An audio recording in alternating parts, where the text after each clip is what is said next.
사실 그 남이 사기당했다는 얘기를 들으면 아니 겨우 그런 거에 왜 속냐? 싶겠지만은 막상 진짜 사기꾼을 만나 당해보면 판단력이 흐려지고 순간 그 사람만 보이죠, 눈앞에. 사실 오늘 특종을 취재하다 보니까 정말로 말도 안 되는 황당 사기극이 정말 많았는데요. 하면 정말 상상도 못할 아주 기발한 사기 수법, 아주 교묘하게 설계해서 걸려들 수밖에 없는 전문 사기꾼도 있었는데요. 또 다른 피해자가 발생하지를 않길 바라는 마음으로 집중 취재했습니다. 네.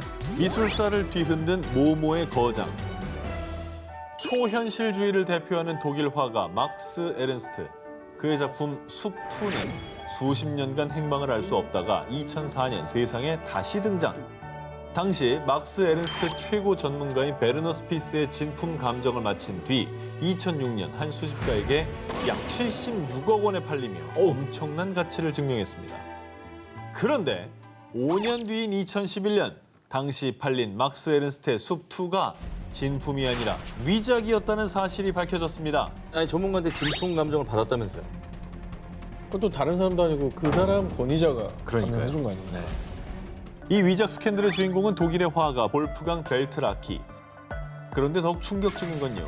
그가 막스 에른스트의 작품뿐만 아니라 하일리 캄펜동크, 앙드레 드랭, 키스 반 동겐 등 전 세계 유명 화가들의 작품 14점을 위조, 약 500억 원이 넘는 이득을 취했다는 사실이었습니다. 되게 잘 그려놨다. 저주받은 재능이다. 그러니까. 근데 보통 미술품을 감별할 때 화가 고유의 붓터치, 기법 이런 화풍을 분석하는 건 물론이고요. 현미경 등을 이용해 그림을 그린 캔버스의 재질, 사용된 물감의 종류까지 과학적으로 분석해서 위작을 감별해내는데요. 그런데 이 벨트라키는 위작을 그릴 때 그림만 잘 그려서는 안 돼. 그 사람을 완벽히 파악하고 내가 그 화가가 돼야 한다고. 원작의 화가가 어느 시대 사람인지, 그 시대에 사용한 재료들은 무엇이었는지 철저하게 조사하는 건 물론이고 똑같은 물감, 똑같은 붓, 똑같은 캔버스를 사용했고요. 심지어 피곤해 죽겠네. 이 사람은 왜 하필 새벽에 그림을 그린 거야? 원작 화가의 생활 패턴과 주변 환경까지 철저하게 조사. 만약 원작의 화가가 새벽에만 그림을 그렸다면 벨트라키도 새벽에만 그리고 비 오는 날 그렸다면 똑같이 비 오는 날에, 그리고 원작이 이틀에 걸쳐서 완성됐다면 벨트라키 또한 무슨 수를 써서라도 이틀 안에 그림을 완성했습니다. 저 재능이 너무 아깝다. 이 정도면 진짜 좋은 맘 먹고 좋은 작품 그리셨으면 더 좋았을 것 같아요. 근데 치밀하게 이제 잘 해왔던 것 같은데 어쩌다 들통이 이렇게 난 거예요? 정말 딱 한 번의 실수입니다. 스위스 미술관에서 벨트라키가 위조한 하인리 캄펜덩크의 붉은 말을 구입, 작품 보존을 위해 그림 성분을 조사했습니다. 그런데 티타늄 화이트 물감 속 성분에 화가 캄펜덩크가 활동했던 시대에 사용되지 않았던 산화 성분이 포함돼 있었던 겁니다. 하하. 이 사건으로 모든 것이 들통난 벨트라키는요, 위작한 이유에 대해 제 이름을 건 그림을 76억 원에 구매하는 사람은 없다고요. 라고 밝히며 위조 사실을 자백. 4년간 교도소에 수감됐다가 2015년에 석방됐는데요. 위작 스캔들로 유명해진 그는 이제 당당히 자신의 이름을 걸고 활발히 작품 활동 중이라고 합니다. 그래요, 자기 작품 해요. 정도 재능 있으시면. 그럼. 네. 현실판 Catch Me If You Can. 자, 두 기자님, 이제 실제 희대 위조지폐 사기꾼 이야기를 다룬 리오나르도 디카프리오 주연의 영화 Catch Me If You Can 보셨죠? 너무 그럼요, 좋았죠. 그럼요. 사실 그 신분을 계속 바꾸잖아요, 디카프리오가. 사기를 치는데 아주 대단하죠. 사실 그 영화의 주인공이 오늘의 끝판왕 아니죠? 사실은. 자, 그런데 이번 특종은 영화 Catch Me If You Can의 버금가는 영화보다 더 영화 같은 사기와 변신의 귀재의 이야기입니다. 그 주인공은 바로 영어, 스페인어 등 7개 국어 이상을 구사하며 무려 100개 이상의 신원과 여권으로 전 세계를 돌아다니며 사기 행각을 벌인 콜롬비아 출신 국제 사기꾼 33세 후안 카르로스 구즈만. 야, 100개의 신원이요? 멀쩡하게 생겨가지고 왜 그러냐. 내가 뭐가 있는지도 모르겠다. 근데 저 정도 사기꾼이면 다 기억할 것 같아요. 그러려나?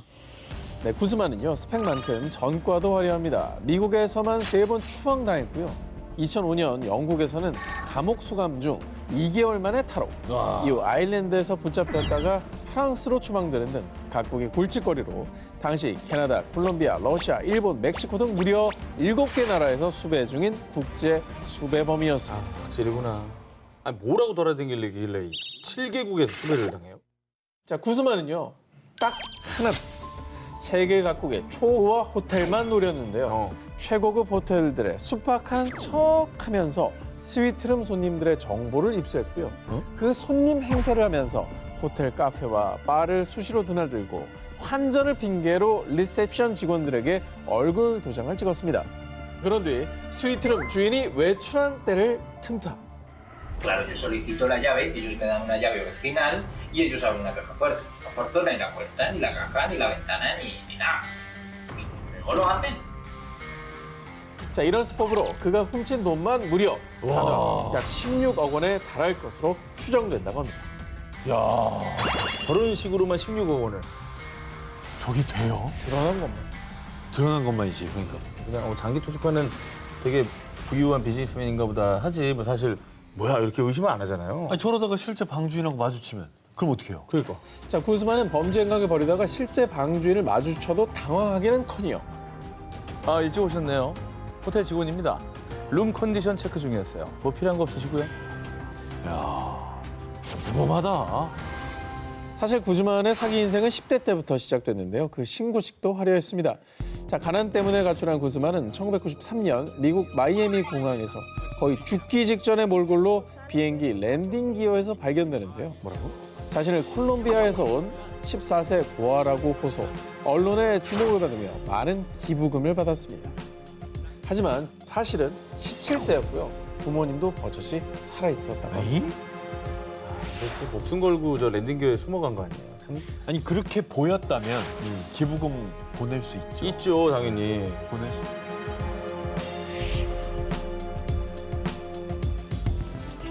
내 속에 내가 너무도 많아. 2019년 11월 중국 저장성 자싱에 위치한 한 공장에서 동료로 만나 연인 사이가 된 슈머와 샤오팅. 얼마 뒤 샤오팅이 건강상의 이유로 갑자기 회사를 그만두게 되자 남자친구인 슈모우는요. 샤오팅, 돈은 걱정 마. 내 사랑은 건강 관리에만 신경 쓰라고. 슈모우 덕분에 샤오팅은 지난해 6월 무사히 수술을 받을 수 있었습니다. 어우, 여자친구 입장에서는 얼마나 고맙겠어요. 그럼요. 나를 지켜주는 사람. 오늘 기사는 다 이렇게 오프닝에서 끝났으면 좋겠어요. 아, 뒤가 너무 무섭지 않아요? 오프닝은 다 너무 아름다운데. 아름답죠. 이게 어떻게 변질될까? 그리고 수술 얼마 뒤 그녀의 주치의였던 펜 박사가 그녀에게 메신저로 연락, 수술 후 회복 상황을 원격 상담하기 위해 수술 부위의 사진과 영상을 보내달라고 요구했고요. 샤오팅은 자신의 수술 부위를 촬영한 영상을 보내줬는데요. 그런데 일주일 뒤 공안입니다. 샤오팅 씨, 영상이 인터넷에 유출됐습니다.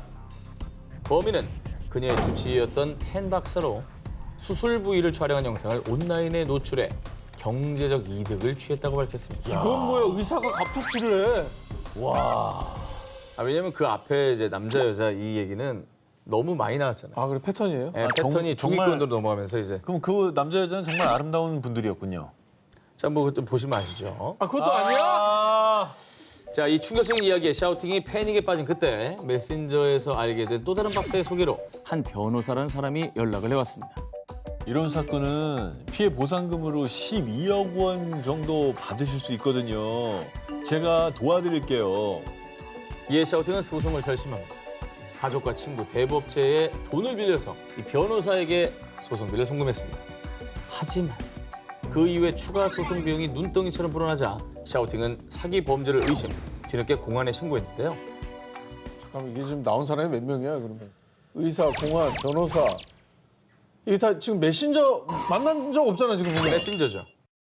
자, 근데 정말 충격적인 건 샤오팅에게 메신저로 연락한 의사와 공안, 변호사는 물론이고요. 대부업체 직원까지 사실은 모두 동일 인물.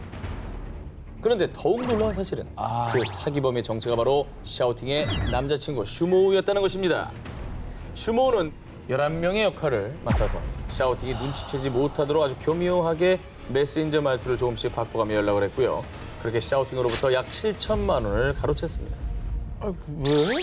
등장인물은 2명이었습니다. 이후에 공안에 체포된 슈모우는요. 우리 둘 다 씀씀이가 큰데 샤오팅을 먹여 살리려니까 돈이 부족해서 그런 거라고요. 아니, 목에 사는데 그 여자 돈을 뺐으면 어떡해. 창조적이다 진짜. 모모모들도 속은 사기의 왕. 가나, 나이지리아, 수단, 토고 등 무려 아프리카 15개 나라를 상대로 사기. 와, 국가를 상대로 사기친 것도 충격적인데 그것도 하나도 아니고 15개 나라. 그렇죠. 가능해요? 자, 그 주인공은 바로 30대 한국인 남성 한심. 우리나라 사람이야? 그는 2009년부터 서아프리카 나라들의 우편물을 발송. 저는 한국의 S전자 회장 같은 사람입니다. 제가 대통령님 나라에 국립병원과 주택을 지어드리도록 하지요. 잘 나가는 기업 회장인 척 직접 통역사까지 고용해 아프리카 나라들을 오가며 각국 정상들과 친분을 쌓았고요. 한국 정부와 정상회담을 성사시켜주겠다며 외교 관련 직책을 요구했습니다.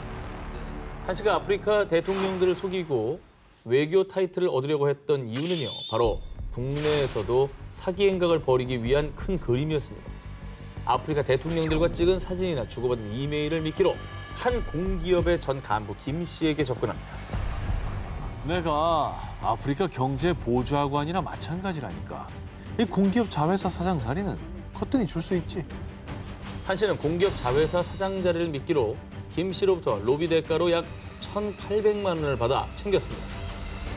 김 씨가 소개해준 사업가 3명에게도 비슷한 수법으로 총 약 11억 4천만 원을 가로챘습니다.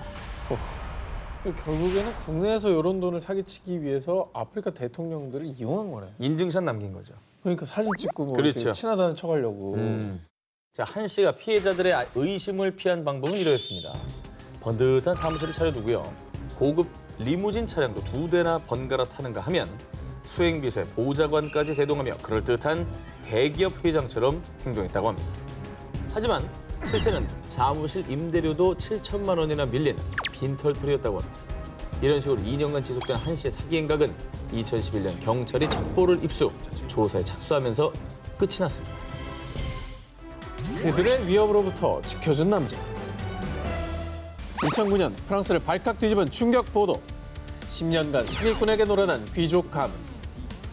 프랑스의 유서 깊은 명문가인 베드린가를 상대로 무려 10년 동안 사기를 친 사기꾼이 체포됐다는 소식이었습니다. 프랑스의 귀족 가문을 농락한 희대의 사기꾼은 티에리 틸리였는데요.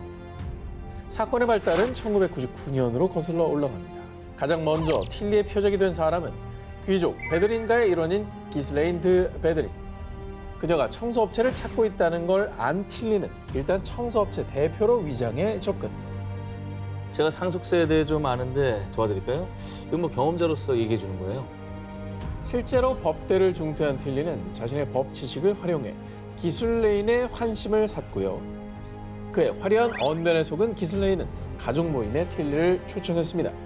자, 그렇게 베드린가 사람들과 친분을 쌓고 신뢰를 얻은 틸리는 본격적으로 사기극에 돌입. 저는 나토 출신의 비밀 조직 요원입니다. 프리메이슨이 여러분을 노리고 있어요. 대비를 해야 됩니다. 아시겠어요? 틸리는 자신의 말을 들어야 프리메이슨의 위협으로부터 살아남을 수 있다며 베드린 일가를 끊임없이 세뇌했습니다. 아니 저걸 어떻게 믿어요? 근데 이게 저 가문의 명예가 되게 중요할 거 아니에요.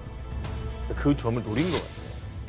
자, 근데 그럴만도 한 게요. 틸리는 베드린가 사람들이 자신의 말을 믿도록 구타, 화재 등 범죄 사건을 조작. 불안에 떠는 베드린가 사람들의 심리를 파고들며 가스라이팅을 시도했습니다. 그렇지. 심지어 이들을 보호해주겠다며 프랑스 로트 에가론주의 한 성에 감금, 시계와 달력을 보지 못하게 했을 뿐만 아니라 최면술까지 이용해 가족들을 이간질했고요. 뿐만 아니라 한 자선단체가 이들을 보호해준다고 속여서요. 그 자선단체에게 줄 비용을 핑계로 부동산 위탁 증서를 받아내는 등 10년에 걸쳐 베드린가로부터 부동산 7채와 한화 약 62억 원을 갈취했습니다. 재산을 위탁했으면 다 내준 거 아닙니까? 완전 이게 세뇌도 그냥 완전 100% 세뇌인데요? 야 이게 현실적으로 가능한 거군요. 근데 이제 10년이나 속았는데 어쩌다 들통이 난 거예요? 자, 2009년 베드린가의 세금 체납 문제로 프랑스 당국에서 조사를 시작. 그리고 뒤늦게 성에서 도망친 가족의 신고 덕분에 희대 사기꾼 틸리의 만행이 드러났는데요. 틸리에게 세뇌당한 피해자 기슬레이는요. 그는 우리 삶의 10년을 훔쳤고 모든 걸 파괴했어요. 결국 사기꾼 틸리는 2012년 사기 혐의로 징역 8년형을 선고받았습니다.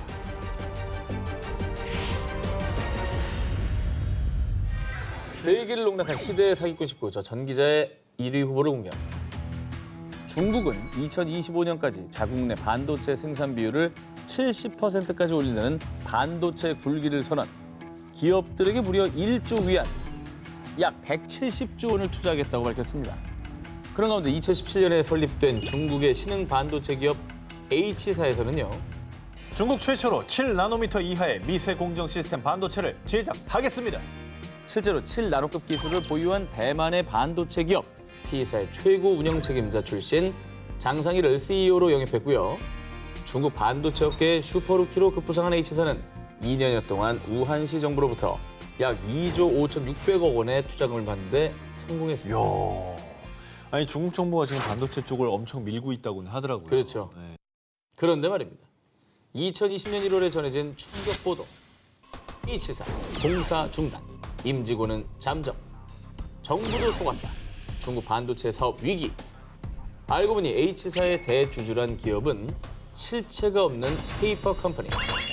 H사가 들여왔다던 최첨단 반도체 장비는 노후된 구식 장비였다고 합니다. 게다가 H사가 영입한 장상희 CEO는요.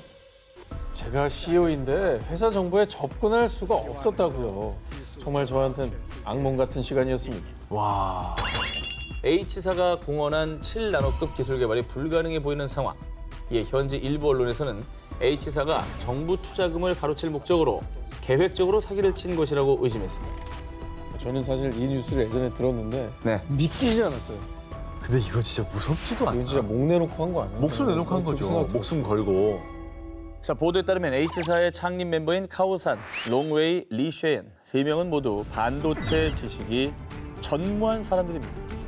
그리고 카오산은 대만 T사 장상희가 우리 회사 CEO로 온 거 아시죠? 믿고 맡겨주시죠. 업계에서 유명한 장사기를 영입하며 반도체 시장의 신뢰를 얻어서요. 우한시 정부로부터 투자금을 이끌어낸 것으로 추측했습니다. 결국에는 그 이름이 이제 명성이 있기 때문에 이름값으로. 중국 정부나 뭐 우한시 정부도 그렇죠. 그걸 믿은 거잖아요. 우한시 정부에서도 일단 뒷수습을 시도합니다.